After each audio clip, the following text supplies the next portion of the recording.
धर्मभाऊ तुम्ही फार भाग्यवान आहात. तुम्हाला जे करायचं होतं तेच केलंय तुम्ही. राजकारणात यायचं तर राजकारणात आले. आम्ही उभे अडकलोय काय?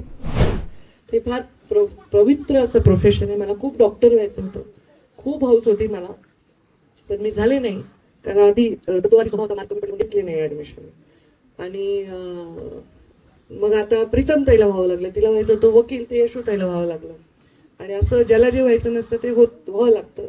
धर्मभाऊ तुम्ही फार भाग्यवान आहात. तुम्हाला जे करायचं होतं तेच केलंय तुम्ही. राजकारणात यायचं तर राजकारणात आले. आम्ही उभे अडकलोय काय? तर असं एकदम छान आहे. मग तुम्हाला पैसे विषय काही कमी पडणार नाही. शालिनी ताई, कोणत्याही डॉक्टरकडे काही कमी नाही आहे. ते फार पवित्र असं प्रोफेशन आहे. मला खूप डॉक्टर व्हायचं होतं, खूप हौस होती मला, पण मी झाले नाही. कारण आधी तत्ववादी स्वभाव होता, मार्क कमी पडले, घेतली नाही ॲडमिशन. आणि मग आता प्रीतम ताईला व्हावं लागलं, तिला व्हायचं होतं वकील, ते यशू ताईला व्हावं लागलं.